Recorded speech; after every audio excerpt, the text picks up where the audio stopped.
Hello friends, आज हम बात करने वाले हैं think less do more by Peter Hollins book के बारे में।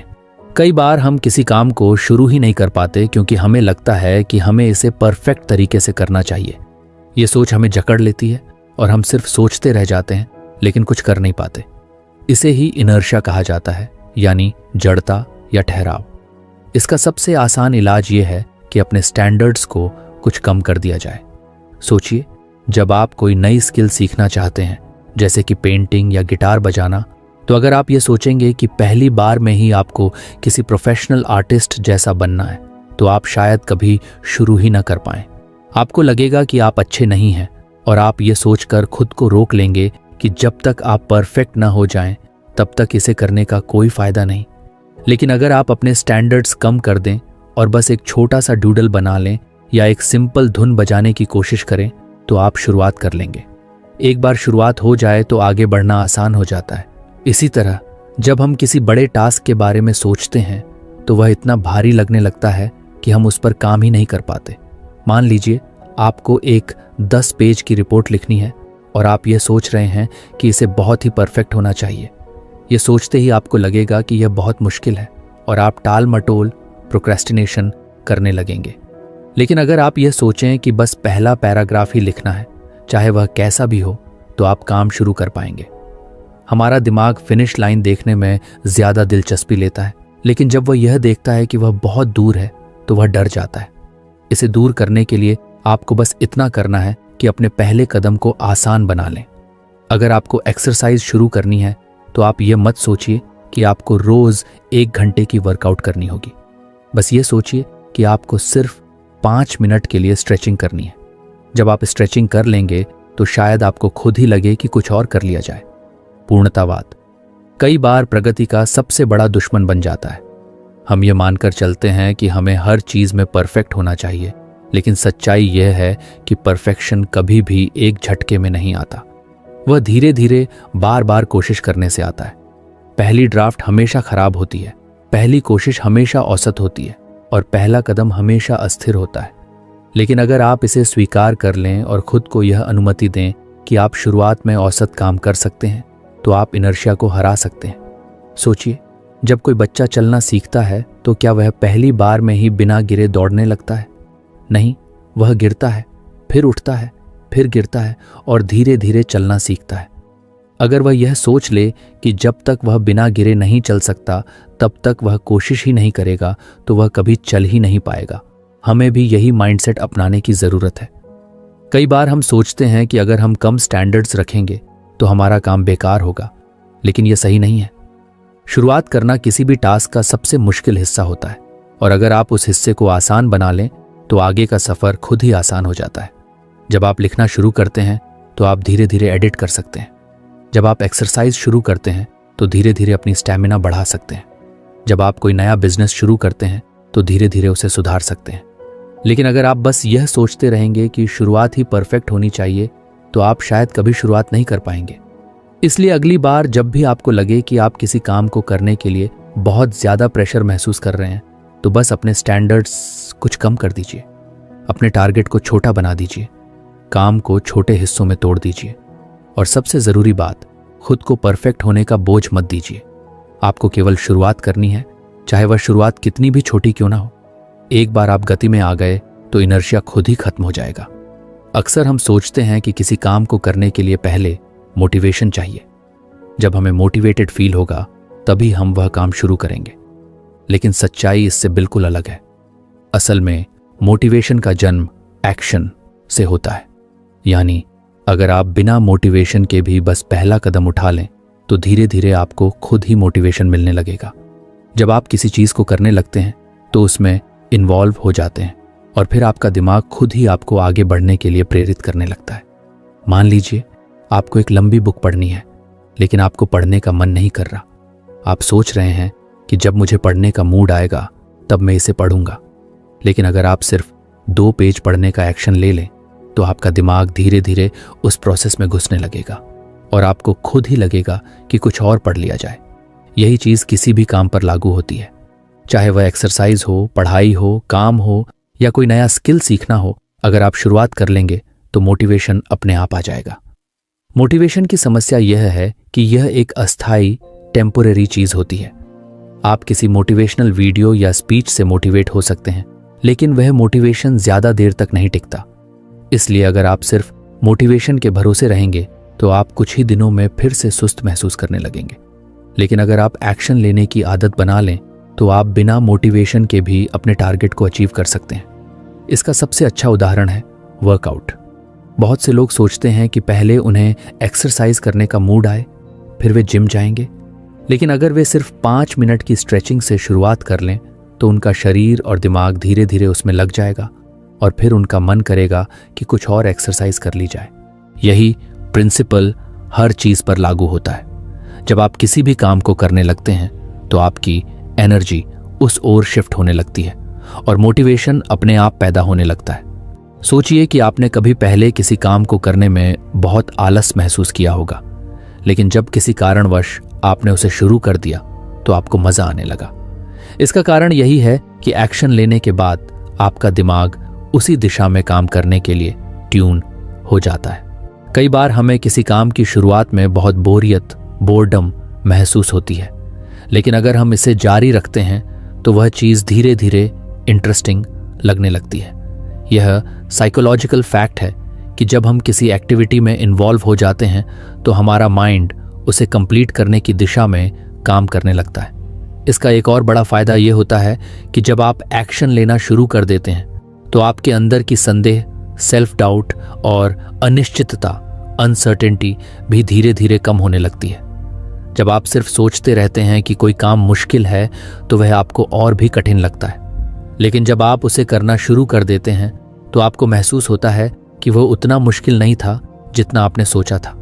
एक और इंटरेस्टिंग बात यह है कि एक्शन लेना आपकी सेल्फ इमेज को भी बदल सकता है। अगर आप सोचते हैं कि आप आलसी, लेजी इंसान हैं तो आप वैसे ही बिहेव करेंगे। लेकिन अगर आप सिर्फ 5 मिनट का एक्शन ले लें तो आप अपने बारे में नई स्टोरी क्रिएट कर सकते हैं। मैं एक ऐसा इंसान हूं जो बिना मोटिवेशन के भी काम कर सकता है। ये सोचते ही आप और ज्यादा करने के लिए तैयार हो जाते हैं। मोटिवेशन के लिए एक्शन जरूरी क्यों है? इसे समझने के लिए इसे साइकिल की तरह देख सकते हैं। जब आप कोई एक्शन लेते हैं तो आपको छोटा सा रिजल्ट मिलता है। ये रिजल्ट आपकी आत्मविश्वास, कॉन्फिडेंस को बढ़ाता है और फिर आपको और ज्यादा करने की प्रेरणा मिलती है। धीरे धीरे यह मोटिवेशन बढ़ता जाता है और आप अपनी लाइफ में बड़े बदलाव ला सकते हैं। इसे और आसान भाषा में कहें तो अगर आप किसी काम को करने का मन नहीं होने के बावजूद उसे शुरू कर देंगे तो कुछ ही देर में आपको खुद ही उसमें इंटरेस्ट आने लगेगा। और जब आप बार बार ऐसा करने लगेंगे तो आपको मोटिवेशन का इंतजार करने की जरूरत ही नहीं पड़ेगी। आप एक्शन लेंगे और एक्शन से ही मोटिवेशन पैदा होगा। अक्सर हम जब भी रिस्क का नाम सुनते हैं तो हमारे दिमाग में डर पैदा होता है। हमें लगता है कि अगर हमने कोई बड़ा कदम उठाया और वह गलत साबित हुआ तो हम मुसीबत में पड़ सकते हैं। यही सोच हमें कई नए अवसरों से दूर रखती है। लेकिन असल में रिस्क सिर्फ खतरा नहीं है, बल्कि ग्रोथ का एक जरिया भी हो सकता है। जब हम रिस्क को एक डराने वाली चीज की तरह देखने की बजाय उसे सीखने और आगे बढ़ने के मौके के रूप में देखते हैं तो हमारी जिंदगी पूरी तरह बदल सकती है। सोचिए, अगर कोई बच्चा साइकिल चलाना सीखना चाहता है तो उसे गिरने का रिस्क होता है। अगर वह सिर्फ इस डर से कभी कोशिश ही ना करे कि वह गिर सकता है तो वह कभी भी साइकिल चलाना नहीं सीख पाएगा। लेकिन जब वह यह रिस्क लेता है, गिरता है, उठता है और फिर से कोशिश करता है तो एक दिन वह बिना गिरे आराम से साइकिल चला सकता है। यही प्रिंसिपल हमारी पूरी लाइफ में लागू होता है। बहुत से लोग कंफर्ट जोन में रहना पसंद करते हैं क्योंकि वहां कोई रिस्क नहीं होता। लेकिन कंफर्ट जोन में रहने से हमें अपने जीवन को सीमित करना पड़ता है। जोन में रहने का सबसे बड़ा नुकसान यह है कि आप कभी ग्रो नहीं कर पाते। जब आप कोई नया स्किल सीखते हैं, कोई नया बिजनेस शुरू करते हैं या कोई नया चैलेंज लेते हैं तो उसमें रिस्क तो होता है, लेकिन उसी के साथ सीखने और आगे बढ़ने के भी बहुत बड़े मौके होते हैं। रिस्क लेने का मतलब ये नहीं है कि आप बिना सोचे समझे कोई भी बड़ा कदम उठा लें। इसका मतलब ये है कि आप कैलकुलेटेड रिस्क लें, यानी आप पहले सिचुएशन को एनालाइज करें, उसके फायदे और नुकसान को समझें और फिर एक इन्फॉर्म्ड डिसीजन लें। जब आप इस तरह से रिस्क लेते हैं तो आपके फेलियर के चांसेस कम हो जाते हैं और सक्सेस के चांसेस बढ़ जाते हैं। रिस्क को एम्ब्रेस करने का एक और बड़ा फायदा यह है कि यह आपको मानसिक रूप से मजबूत बनाता है। जब आप बार बार छोटे छोटे जोखिम लेते हैं और उनसे सीखते हैं तो आपके अंदर किसी भी चुनौती का सामना करने की क्षमता बढ़ जाती है, का सामना करने का कॉन्फिडेंस आ जाता है। धीरे धीरे आपका दिमाग फेलियर को एक सीखने का प्रोसेस मानने लगता है, न कि कोई ऐसी चीज जिससे डरना चाहिए। अगर आप अपनी प्रोफेशनल लाइफ में देखें तो जितने भी बड़े एंटरप्रेन्योर्स या लीडर्स हैं, उन्होंने कभी ना कभी कोई बड़ा रिस्क लिया है। अगर वे रिस्क लेने से डरते तो शायद वे आज उस मुकाम तक नहीं पहुंच पाते। स्टीव जॉब्स ने रिस्क लिया और एप्पल को बनाया। एलोन मस्क ने रिस्क लिया और टेस्ला और स्पेसएक्स जैसी कंपनीज खड़ी की। हर बड़ी सफलता के पीछे कुछ ना कुछ रिस्क जरूर होता है। इसी तरह हमारी पर्सनल लाइफ में भी अगर हम हमेशा सेफ खेलने की कोशिश करेंगे तो हम कभी अपनी फुल पोटेंशियल तक नहीं पहुंच पाएंगे। अगर कोई इंसान किसी से अपने दिल की बात कहने से डरता है क्योंकि उसे रिजेक्शन का रिस्क है, तो वह कभी भी अपने फीलिंग्स को एक्सप्रेस नहीं कर पाएगा। लेकिन अगर वह रिस्क लेता है तो या तो उसे सक्सेस मिलेगी या फिर वह रिजेक्शन से कुछ नया सीख कर आगे बढ़ेगा। रिस्क लेने का मतलब यह भी नहीं है कि आप हमेशा जीतेंगे। कई बार आप फेल भी होंगे, लेकिन यही फेलियर्स आपको सिखाएंगे कि अगली बार चीज़ों को और बेहतर कैसे किया जाए। दुनिया में जितने भी सक्सेसफुल लोग हैं वे कई बार फेल हो चुके हैं, लेकिन उन्होंने हर फेलियर से सीखा और अगली बार और बेहतर किया। अगर आप रिस्क से डरते हैं तो सबसे पहले अपनी सोच को बदलें। इसे एक थ्रेट की तरह न देखें, बल्कि इसे एक अपॉर्चुनिटी मानें। जब भी आपको कोई नया मौका मिले तो सिर्फ यह मत सोचें कि इसमें क्या क्या गलत हो सकता है, बल्कि यह भी सोचें कि अगर यह सही हो गया तो आपको कितना फायदा होगा। यह सोचने की आदत आपको प्रोएक्टिव बनाएगी और आप अपनी लाइफ में ज्यादा अपॉर्चुनिटीज को ग्रैब कर पाएंगे। रिस्क लेने का एक और फायदा यह है कि यह आपकी क्रिएटिविटी और प्रॉब्लम सॉल्विंग स्किल्स को इम्प्रूव करता है। जब आप किसी नए चैलेंज को एक्सेप्ट करते हैं तो आपको अपने कंफर्ट जोन से बाहर निकलना होता है और नए सॉल्यूशंस ढूंढने पड़ते हैं। इससे आपकी सोचने की क्षमता बढ़ती है और आप और भी ज्यादा कॉन्फिडेंट महसूस करने लगते हैं। इसलिए अगली बार जब भी आपके सामने कोई ऐसा मौका आए जिसमें रिस्क हो तो सिर्फ डर की वजह से उसे रिजेक्ट मत करें। सोच समझकर एनालाइज करें और अगर आपको लगे कि यह रिस्क वर्थ टेकिंग है तो इसे जरूर लें। हो सकता है कि यह आपका सबसे अच्छा डिसीजन साबित हो और आपकी लाइफ पूरी तरह बदल जाए। अक्सर जब हम अपने दिन को प्लान करते हैं तो हम एक टू डू लिस्ट बनाते हैं। इसमें हम वे सारे काम लिखते हैं जो हमें पूरे करने होते हैं। लेकिन कई बार हम देखते हैं कि हमारा दिन खत्म हो जाता है और हमारी लिस्ट के बहुत सारे टास्क अधूरे रह जाते हैं। इसका एक बड़ा कारण यह है कि हम उन चीज़ों पर ध्यान नहीं देते जो हमारा ध्यान भटकाती हैं, जो हमें फोकस्ड नहीं रहने देती। इसी वजह से हमें सिर्फ टू डू लिस्ट नहीं बल्कि एक डोंट डू लिस्ट भी बनानी चाहिए। ये एक ऐसी लिस्ट होती है जिसमें वे सारी चीज़ें होती हैं जो हमें अवॉइड करनी चाहिए ताकि हमारा ध्यान सही जगह पर रहे और हम प्रोडक्टिव रह सकें। सोचिए, अगर आप सुबह उठते ही फ़ोन पर सोशल मीडिया स्क्रॉल करने लगते हैं तो आपका बहुत सारा समय बेकार चला जाता है। आप सोचते हैं कि बस 5 मिनट देखेंगे, लेकिन जब दोबारा घड़ी देखते हैं तो 30 से 40 मिनट निकल चुके होते हैं। इसी तरह अगर आप दिन भर में बार बार ईमेल चेक करते रहते हैं या हर छोटी चीज़ पर तुरंत रिएक्ट करने लगते हैं तो आपकी एनर्जी गलत जगह खर्च होती है।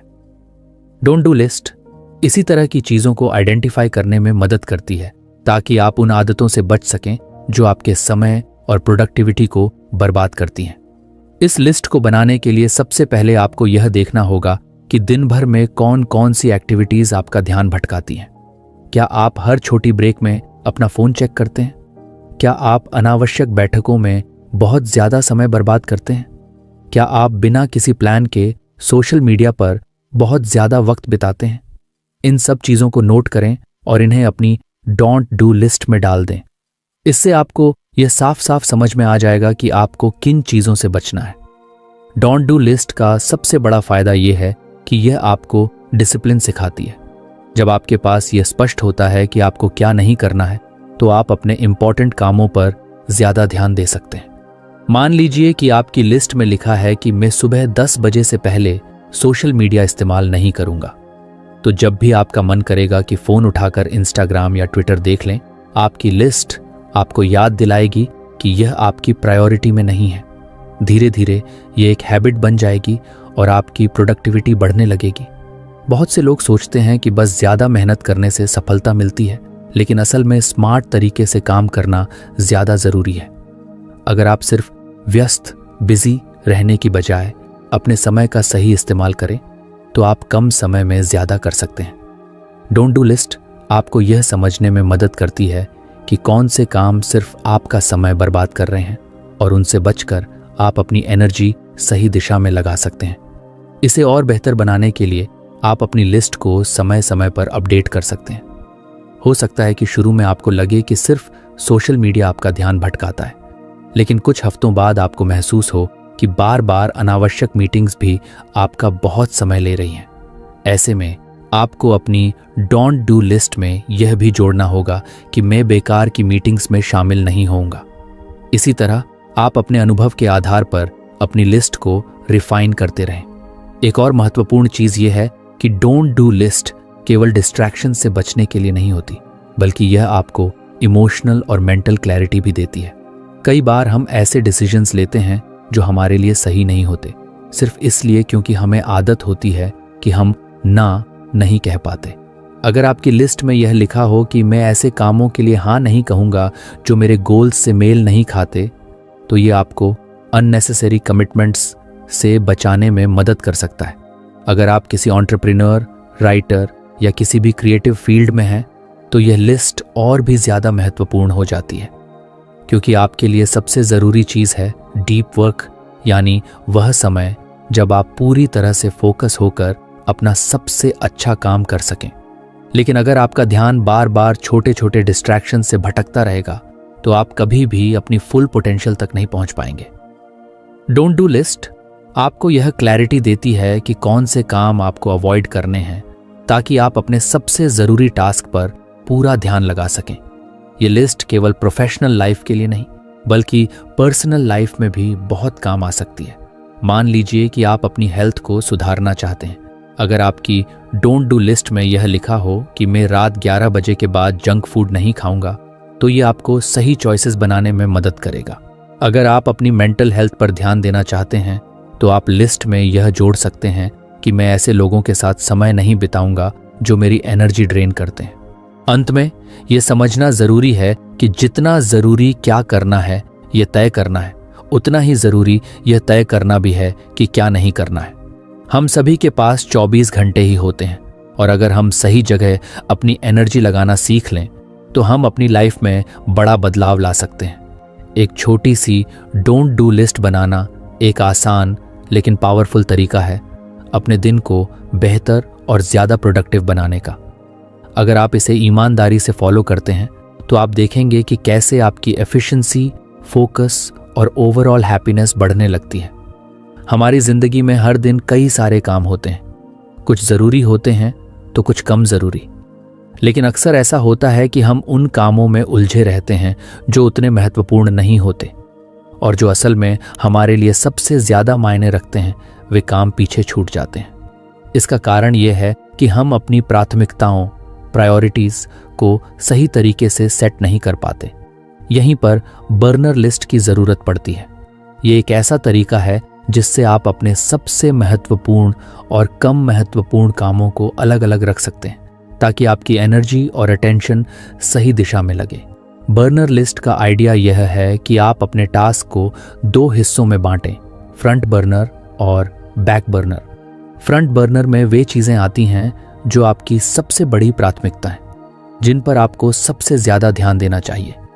ये वे टास्क होते हैं जो आपके बड़े गोल्स को हासिल करने में मदद करते हैं। दूसरी तरफ बैक बर्नर में वे चीज़ें आती हैं जो ज़रूरी तो हैं, लेकिन फ़िलहाल उन पर ज़्यादा ध्यान देने की ज़रूरत नहीं है। ये वो काम हो सकते हैं जो आप बाद में कर सकते हैं या जो उतने क्रिटिकल नहीं हैं। सोचिए कि आप एक शेफ़ हैं और किचन में कई चीज़ें एक साथ बना रहे हैं। एक स्टोव पर कुछ पक रहा है जिसे लगातार चलाते रहना है ताकि वह ठीक से बने, यही आपका फ्रंट बर्नर है। वहीं कुछ चीज़ें धीमी आंच पर रखी हुई हैं जिन्हें समय आने पर देखा जा सकता है, यही आपका बैक बर्नर है।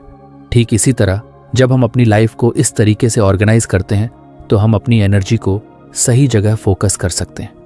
अगर आप किसी बड़े प्रोजेक्ट पर काम कर रहे हैं तो वह आपका फ्रंट बर्नर टास्क होगा। लेकिन अगर आप साथ ही साथ कोई नई स्किल सीखना चाहते हैं या किसी नए आइडिया पर काम करना चाहते हैं तो वह बैक बर्नर पर जा सकता है। इसका मतलब ये नहीं है कि बैक बर्नर के टास्क बेकार हैं, बल्कि इसका मतलब सिर्फ इतना है कि उन्हें अभी उतनी प्रायोरिटी नहीं मिलनी चाहिए। इससे आपका ध्यान भटकता नहीं है और आप सबसे ज़रूरी चीज़ों पर फोकस कर पाते हैं। बर्नर लिस्ट को अपनाने का सबसे बड़ा फायदा यह है कि यह डिसीजन मेकिंग को आसान बना देती है। जब भी कोई नया टास्क सामने आता है तो आप तुरंत तय कर सकते हैं कि वह किस बर्नर पर जाना चाहिए। इससे आपका दिमाग क्लटर फ्री रहता है और आप ज़रूरी चीज़ों को मिस नहीं करते। इसका दूसरा फायदा यह है कि यह आपको मल्टीटास्किंग से बचाता है। अक्सर लोग एक साथ कई काम करने की कोशिश करते हैं और नतीजा ये होता है कि वे किसी भी काम को अच्छे से पूरा नहीं कर पाते। लेकिन जब आप जानते हैं कि कौन सा काम फ्रंट बर्नर पर है तो आप पूरी तरह उसी पर ध्यान लगा सकते हैं और बाकी चीज़ों को बाद में संभाल सकते हैं। बर्नर लिस्ट को और ज़्यादा इफेक्टिव बनाने के लिए आप इसे हर हफ्ते या महीने में रिव्यू कर सकते हैं, क्योंकि प्रायोरिटीज़ समय के साथ बदलती हैं। जो काम आज बैक बर्नर पर है हो सकता है कि कुछ हफ्तों बाद उसे फ्रंट बर्नर पर लाने की ज़रूरत पड़े। इसलिए इसे समय समय पर अपडेट करना ज़रूरी है। यह सिस्टम न केवल आपकी प्रोडक्टिविटी बढ़ाता है बल्कि आपको मेंटल क्लैरिटी भी देता है। जब आपका दिमाग बार बार यह सोचने में उलझा नहीं रहता कि अभी क्या करना चाहिए। असिस्टेंट चाहते हैं तो आप इसे अपनी डेली लाइफ में छोटे छोटे डिसीजंस के लिए भी यूज़ कर सकते हैं। जैसे कि अगर आप फिटनेस पर ध्यान देना चाहते हैं तो उसे फ्रंट बर्नर पर रखें। वहीं अगर आप किसी नई किताब को पढ़ना चाहते हैं लेकिन अभी वक्त नहीं मिल रहा तो उसे बैक बर्नर पर रख सकते हैं। प्रोफेशनल लाइफ में भी यह तरीका बहुत काम आता है। मान लीजिए आप एक एंटरप्रेन्योर हैं और आपके पास कई आइडियाज़ हैं, लेकिन सब पर एक साथ काम करना संभव नहीं है। तब आप बर्नर लिस्ट बनाकर यह तय कर सकते हैं कि कौन सा आइडिया सबसे ज़रूरी है और किसे बाद में एक्सप्लोर किया जा सकता है। बर्नर लिस्ट का असली जादू इस बात में है कि यह आपको डिसिप्लिन सिखाती है। यह आपको यह समझने में मदद करती है कि हर टास्क एक जैसा ज़रूरी नहीं होता और अगर आप हर चीज़ पर एक साथ ध्यान देंगे तो कुछ भी अच्छे से पूरा नहीं हो पाएगा। जब आप यह समझ जाते हैं कि किन चीज़ों को प्राथमिकता देनी है और किन्हें फ़िलहाल साइड में रखना है तो आपकी प्रोडक्टिविटी और सक्सेस दोनों बढ़ने लगती हैं। इसलिए अगर आप अपने दिन को बेहतर तरीके से मैनेज करना चाहते हैं और सही चीज़ों पर अपनी एनर्जी लगाना चाहते हैं तो बर्नर लिस्ट को अपनी लाइफ में शामिल करें। ये एक आसान लेकिन पावरफुल तरीका है जो आपको क्लैरिटी देगा और आपके सबसे ज़रूरी गोल्स को पूरा करने में मदद करेगा। हमारी ज़िंदगी में हर दिन बहुत सारे डिसीजंस लेने पड़ते हैं, कुछ छोटे कुछ बड़े। कई बार हम बहुत छोटे छोटे डिसीजंस पर भी इतना ज़्यादा सोचने लगते हैं कि हमारा दिमाग थक जाता है और बड़े डिसीजंस लेने की एनर्जी ही नहीं बचती। इसे ओवर एनालिसिस कहा जाता है और ये हमारी प्रोडक्टिविटी और कॉन्फिडेंस दोनों को कम कर देता है। इसका सबसे अच्छा समाधान है सुपर स्ट्रक्चर डिसीजन मॉडल अपनाना। ये एक स्ट्रक्चर्ड तरीका है जिससे आप जल्दी और सही डिसीजंस ले सकते हैं बिना ज़रूरत से ज़्यादा सोच विचार में फंसे।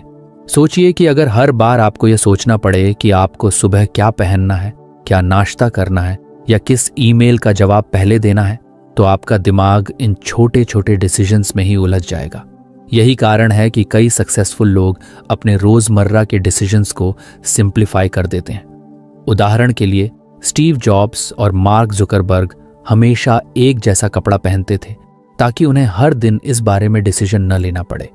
इसी तरह अगर आप एक स्ट्रक्चर्ड डिसीजन मेकिंग फ्रेमवर्क अपना लें तो आपका दिमाग ज़्यादा ज़रूरी चीज़ों पर फोकस कर पाएगा।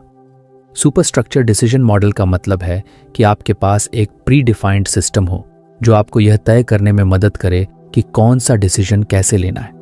इससे आप सोचने में कम समय लगाएंगे और आपकी चॉइसेस आपके गोल्स के साथ अलाइंड रहेंगी। ये मॉडल खास तौर पर उन लोगों के लिए बहुत फायदेमंद है जो अक्सर डिसीजन पैरालिसिस का शिकार हो जाते हैं, यानी जब बहुत सारे ऑप्शंस होते हैं और हम ये तय ही नहीं कर पाते कि कौन सा सही है। इस मॉडल को अपनाने का पहला स्टेप ये है कि आपको यह तय करना होगा कि आप किन तरह के डिसीजंस को ऑटोमेट कर सकते हैं। उदाहरण के लिए अगर आप रोज़ यह सोचने में समय लगाते हैं कि आपको जिम जाना चाहिए या नहीं, तो इसे ऑटोमेट कर लें, यानी हफ्ते के कुछ दिन फिक्स कर लें कि उन्हीं दिनों जाना है, चाहे कुछ भी हो। इससे हर दिन इस डिसीजन को लेने की जरूरत ही नहीं पड़ेगी। दूसरा स्टेप है डिसीजन मेकिंग क्राइटेरिया सेट करना, यानी जब भी आपको कोई बड़ा डिसीजन लेना हो तो आपके पास कुछ प्री डिफाइंड क्वेश्चंस होने चाहिए जो आपको सही चॉइस चुनने में मदद करें। जैसे कि क्या यह डिसीजन मेरे लॉन्ग टर्म गोल्स से मेल खाता है? ज़ेरेनिया, क्या इससे मेरा समय और एनर्जी सही दिशा में लगेगा?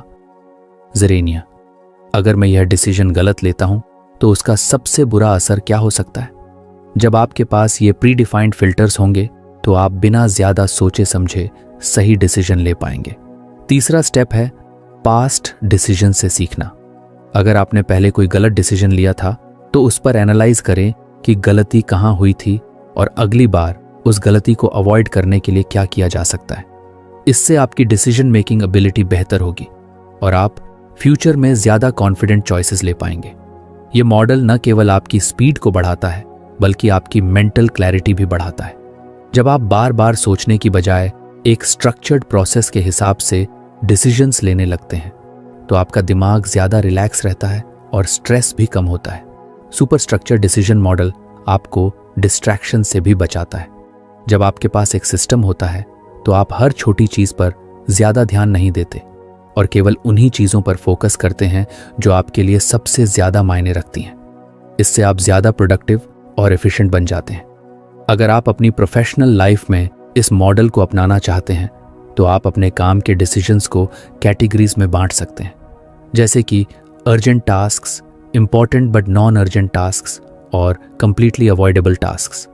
इससे आपको तुरंत यह समझ में आ जाएगा कि किस चीज को प्रायोरिटी देनी है और किसे छोड़ देना है। पर्सनल लाइफ में भी आप इसे यूज कर सकते हैं, जैसे कि अगर आप हर बार यह सोचते हैं कि आपको वीकेंड पर क्या करना है तो आप पहले से ही कुछ ऑप्शंस फिक्स कर सकते हैं, जैसे कि एक दिन फैमिली के साथ बिताना, एक दिन खुद के लिए रखना और एक दिन किसी नए एक्सपीरियंस के लिए। इससे आपको बार बार डिसीजन लेने की जरूरत नहीं पड़ेगी और आपका समय ज्यादा ऑर्गेनाइज्ड रहेगा। सुपर स्ट्रक्चर डिसीजन मॉडल को अपनाने से आप न सिर्फ तेजी से डिसीजंस ले पाएंगे बल्कि आपको यह भी समझ में आएगा कि आपके चॉइसेस आपके गोल्स के साथ अलाइंड हैं या नहीं। ये एक पावरफुल तरीका है जो आपको ओवर थिंकिंग से बचाकर स्मार्ट और कॉन्फिडेंट डिसीजन मेकर बनाता है। हम सबकी बॉडी एक खास तरह की रिदम के हिसाब से काम करती है जिसे अल्ट्राडायन रिदम्स कहा जाता है। ये वही नेचुरल साइकिल है जो हमारी एनर्जी लेवल्स को पूरे दिन में ऊपर नीचे करती रहती है। कई बार आपने महसूस किया होगा कि सुबह के किसी समय आप बहुत एनर्जेटिक और फोकस्ड महसूस करते हैं, लेकिन कुछ घंटों बाद अचानक से थकान या डिस्ट्रैक्शन महसूस होने लगती है। यही अल्ट्राडायन रिदम्स का असर होता है। अगर हम इस नेचुरल एनर्जी साइकिल को समझकर अपने काम का स्केड्यूल बनाएं तो हम अपनी प्रोडक्टिविटी को कई गुना बढ़ा सकते हैं। अक्सर लोग ये गलती करते हैं कि वे पूरे दिन एक ही तरह की एनर्जी एक्सपेक्ट करते हैं। वे सोचते हैं कि अगर वे सुबह 9 बजे से शाम 6 बजे तक लगातार काम करेंगे तो उनका आउटपुट हमेशा एक जैसा रहेगा, लेकिन ऐसा नहीं होता। हमारी बॉडी हर 90 से 120 मिनट के साइकिल में काम करती है, यानी लगभग 1.5 से 2 घंटे के बाद हमारी एनर्जी धीरे धीरे कम होने लगती है और हमें एक छोटे ब्रेक की जरूरत होती है।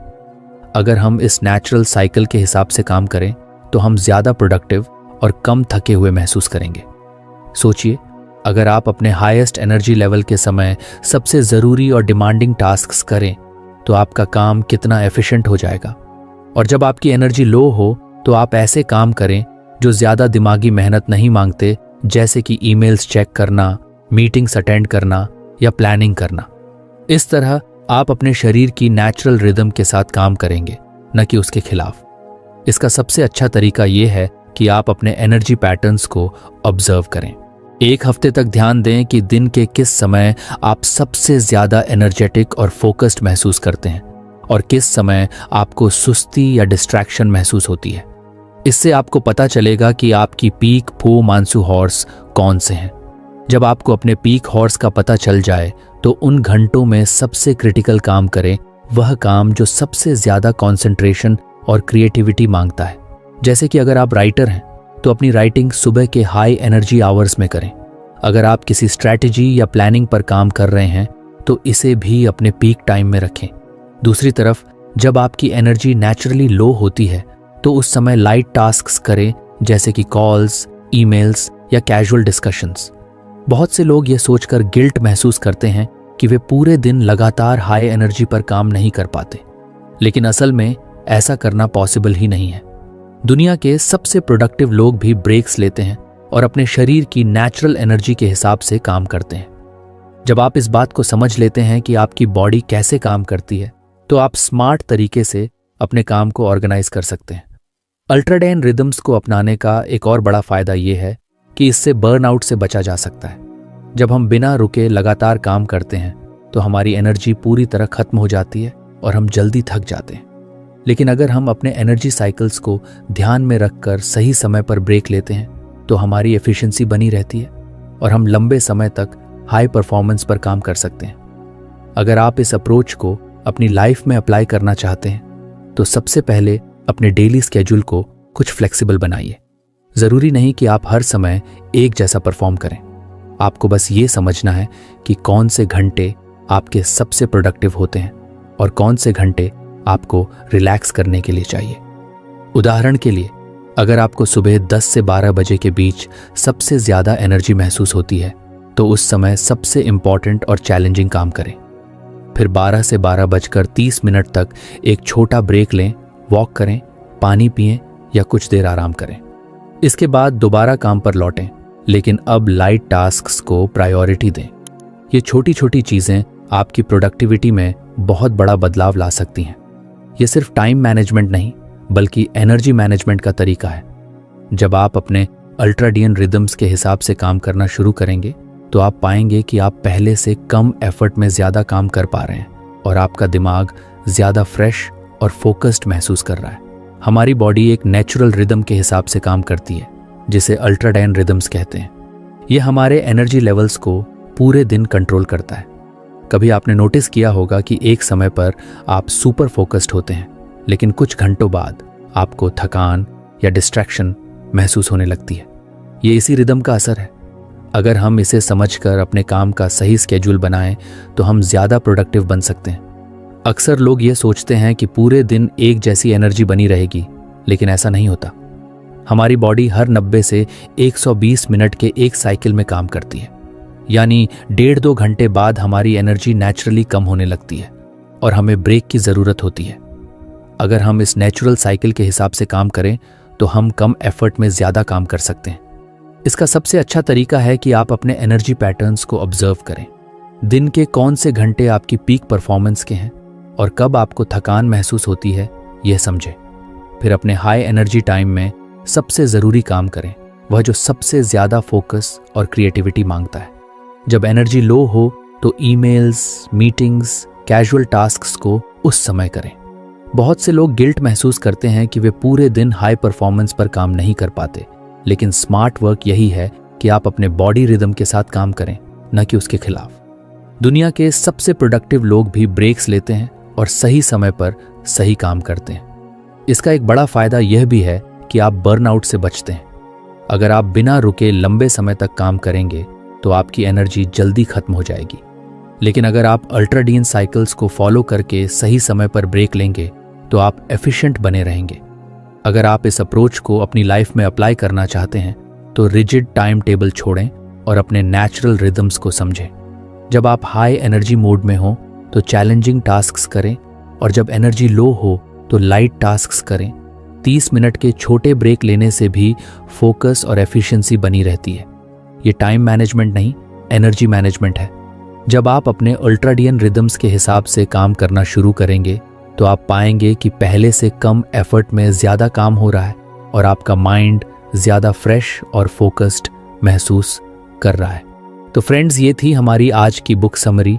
आपको कैसी लगी कमेंट करके जरूर बताएं और धन्यवाद आपका समरी एंड तक सुनने के लिए।